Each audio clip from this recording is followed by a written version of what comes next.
Hi, my name is Nancy Babbitt. I am a student at SUNY Empire State College, and I'd like to thank you for allowing me to speak to you today about why I think it's important to learn about corn within the cultural context of Native American storytelling. My academic interests are in the area of social theory, social structure, and change, with a concentration in studies in social justice, and I have a particular interest in the use of language, and especially storytelling, as agents of socialization. They can also be used for agents of social change. My academic focus is on ways of achieving social justice and peace in our communities and our societies.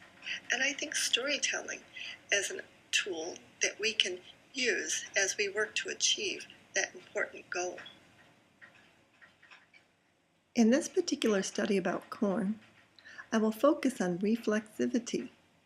Specifically, I will contemplate the way that those who hold a Western worldview, like myself, understand corn as a plant and a natural resource that can be exploited for human benefit. And then I will contrast that understanding with a few Native American stories about corn within the relational context of the three sisters: corn, beans, and squash. It is my intention to show how these different pathways to knowledge, that is, the different ways of knowing and communicating about botanical knowledge, shape for their listeners a particular way of understanding their world. And consequently, how this understanding also shapes people's attitudes and actions. It is my hope that this research will help me to better understand the process of colonization that has taken place to the indigenous people of North America, their land, lifeways, and knowledge-keeping systems. And it is also my hope that this research will help me to learn ways in which I can contribute to a decolonization process within the reach of my own life and circumstances. The approach that I intend to take for my investigation into indigenous botanical knowledge is that of an indigenous research methodology. I will be using as a guide the text Indigenous Research Methodologies by Chalisa, in which the author suggests situating indigenous ways of knowing at the center of the research, and then integrating useful aspects of Euro-Western research paradigms for the dual purposes of decolonizing the research and legitimizing indigenous knowledge and value systems. Decolonization of Western research methods is necessary in order to give voice to historically silenced perspectives. Decolonized research methodologies value relationships, and therefore they recognize and embrace the notion of interconnectedness. They are formulated and framed within indigenous ways of knowing, and they are simultaneously respectful of the indigenous ownership of indigenous knowledge. Additionally, they open discourse space to topics that have been historically invalidated or silenced. The avoidance of the discussion of colonization is one example of such silencing. Indigenous research methodologies also adhere to ethical standards, such as the informed consent of the research. And I'll shape my research to be inclusive of an indigenous paradigm designed to meet these criteria.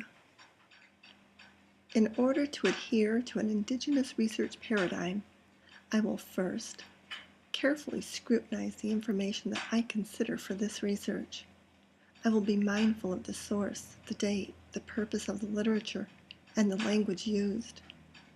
According to Chalisa, an indigenous approach to research is designed to challenge deficit thinking and pathological descriptions of the formerly colonized, and reconstruct a body of knowledge that carries hope and promotes transformation and social change among the historically oppressed.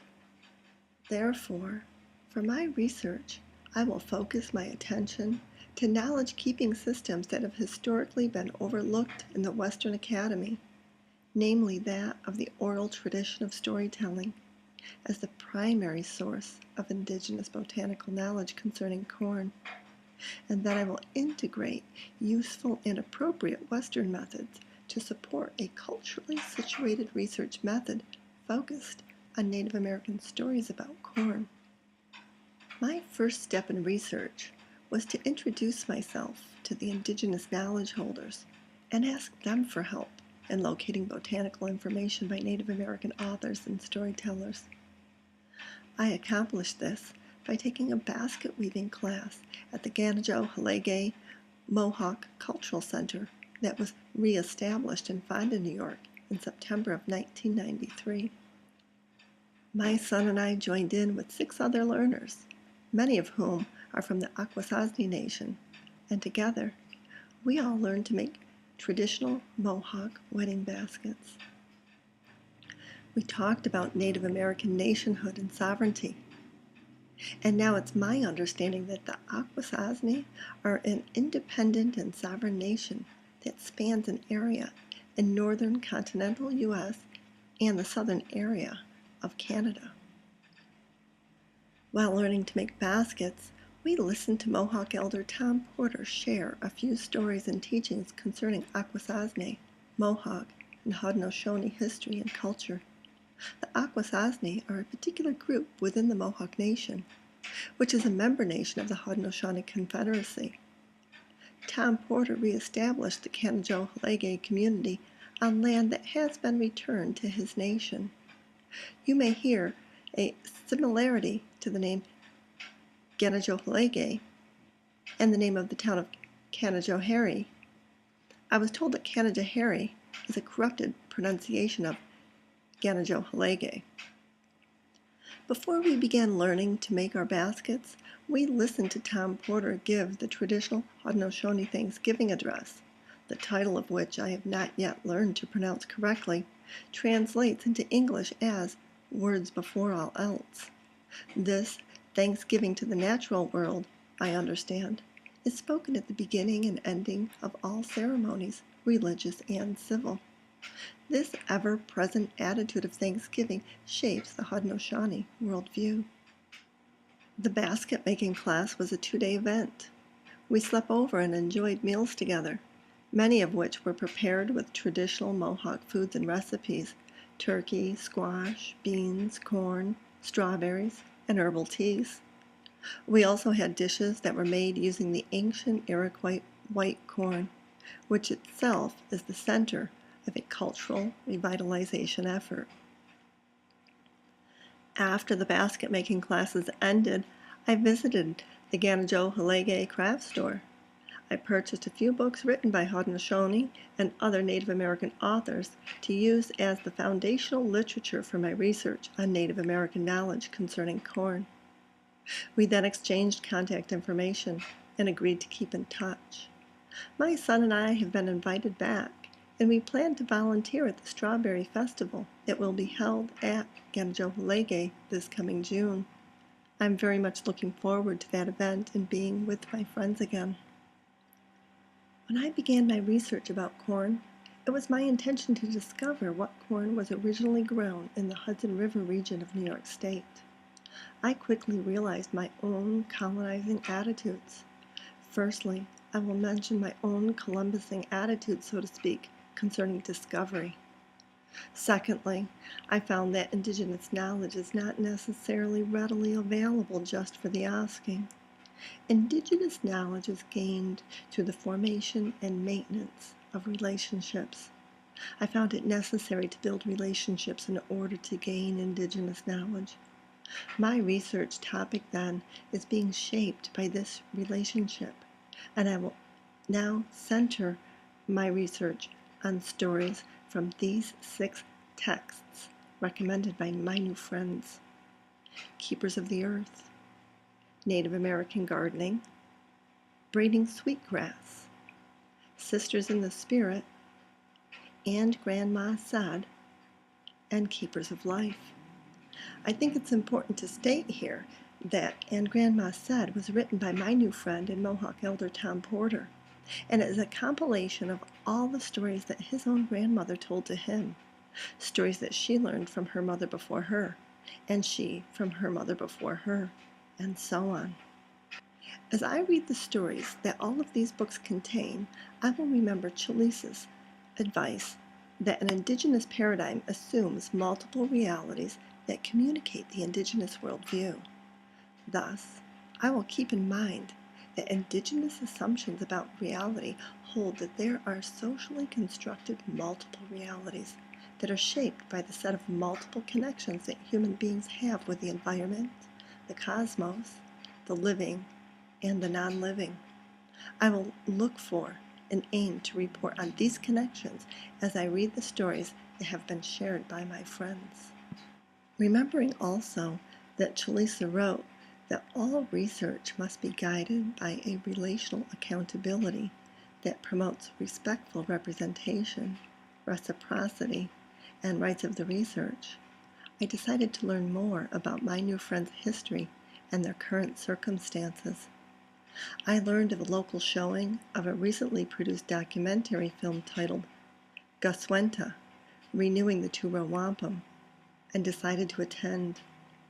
One of my new friends was speaking at the event.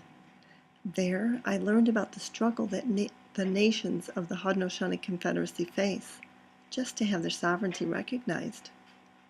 I will continue to learn about the struggles and will include some of these topics in my findings. A decolonizing indigenous research paradigm and methodology recognizes interconnections, human rights, animal rights, and environmental rights ethics as integral to the nature of reality and truth, and this recognition will also shape the research approach I choose to take.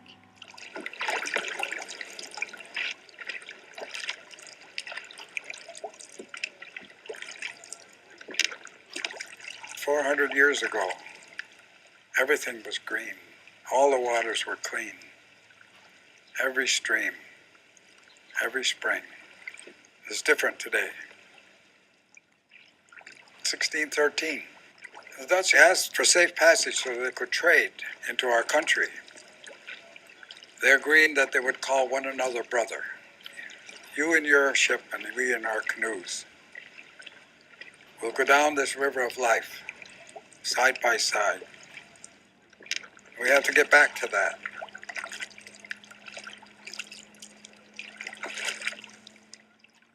I understand that, as a non-native person, I am limited with my own ability to actually decolonize Native American botanical knowledge.